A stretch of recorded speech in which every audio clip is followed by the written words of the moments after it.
Hello and welcome to lesson 10.3. Today we're going to look at solving quadratics. Just to reiterate, when we're looking at quadratic equations, we say that a quadratic equation is in what we call standard form when it's in the form of ax squared plus bx plus c equals 0. So essentially, if you remember, that means that I have my x squared term first, my x term second, and my constant at the end, okay? And if you're missing your x term or your c term, that's okay. But essentially, you need to go in order of decreasing exponents for something to be in standard form when we're looking at a quadratic equation. Now, it's beneficial to have it in this form because we're going to start looking at how we can solve a quadratic equation. When trying to solve quadratic equations, you need to know that there's going to be three different possibilities that you can get. Okay, we can have the case where we have two real solutions, one real solution, or no solutions. Now, graphically, which is what we've been doing here the last couple of days, is when you look to see a solution on your graph, a solution is going to be your x-intercepts.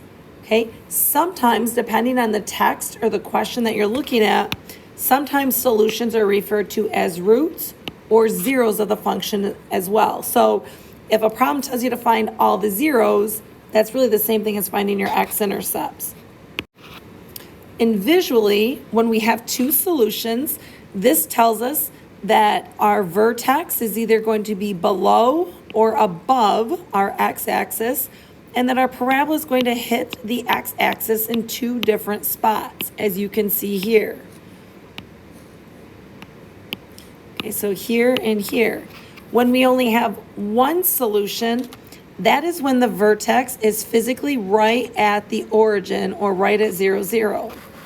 In a case where we would have no solutions is when the vertex is either above or below.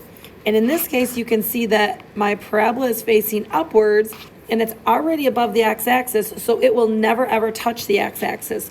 Likewise, if we would have had a parabola that was facing downwards like this, and it was below the x-axis, that parabola will never touch the x-axis, therefore there would be no solutions. So to solve this equation, and notice whenever you see the word solve means that we are going to be finding the x-intercepts. So if I take this equation, 2x squared minus 98 equals 0, and I were to solve this, I'm ultimately solving for x. So that means I need to get x by itself. Therefore, I'm going to treat this just like an algebra problem. I'm going to add 98 to both sides. That's going to give me 2x squared equals 98. I'm going to divide both sides by 2. And now I have x squared equals 49. Now, if you recall, to undo a squared function, so I need to get x by itself, I'm going to take the square root. And if I square root x squared, I get x. And then the square root of 49, I can either have a positive 7 or a negative 7. So I really end up with two different answers. Okay, and that's all right. I should have two different answers if I have more than one solution. So this right here tells me I have two x-intercepts at 7 and a negative 7. For example 2, I'm given t squared minus 25 equals 0. Again, because I'm set equal to 0, I see right away I can add 25 to both sides. T squared equals 25. If I square root both sides, I end up with t equals either a positive or a negative 5. And these are going to be my two x-intercepts. In example 3, I can go ahead and do the same thing. I'm going to subtract my 12 because I'm given 3n squared plus 12 equals 0. So if I subtract 12, I now have 3n squared equals a negative 12. I'm going to divide both sides by 3, and I see that I get n squared equals a negative. 12 divided by 3 is going to give me a negative 4. Okay, and then to undo my squared, I need to take the square root of both sides. Okay, and right away you should recognize the fact that you have something wrong here. We cannot take the square root of a negative number. Therefore, because I cannot do this, this tells me that I have no solution on this graph. So if I had to guess, okay, and this is without graphing it, because I have a positive a value, my graph is probably going to be something like this, where it will not cross that x-axis. And that's okay. We are going to have it sometimes where we have no solution. And now with number 30, example number 4, I'm going to go ahead and subtract 32 from both sides. So now I'm left with 2n squared equals a negative 32. Divide both sides by 2. And I have n squared equals a negative 16. And if you want to, you can go ahead and square root both sides. But if you recognize the fact that you're going to have a negative square root, okay, and that you can't do that, you can go ahead and just tell me that this is no solution. Now for a fifth and final example, it says the city is planning a circular duck pond for a new park. The depth of the pond will be 4 feet and the volume is 20,000 cubic feet. We have to find the radius of the pond to the nearest tenth of a foot.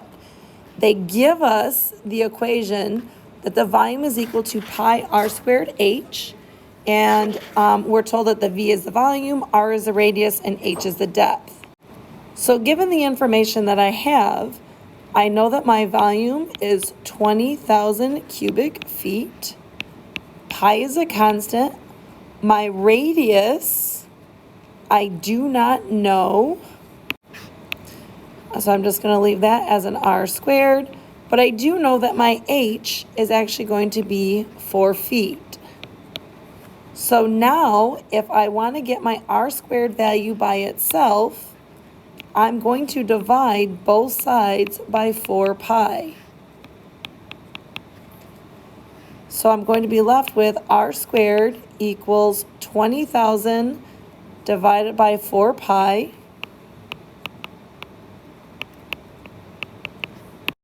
And because I want to get just r by itself, I'm going to square root both sides. So now I'm left with r equals, and if I type this in my calculator, I get 39.894228. Now, I could put plus or minus, but because this is a story problem and it doesn't make sense to have a negative radius, I'm not going to include the negative value. Now, the story problem did tell me that I needed to round that to the nearest tenth, so that would give me 39.9 feet as my radius. Please let me know if you have any questions. Otherwise, I hope you guys have a great day, and I will see you in class.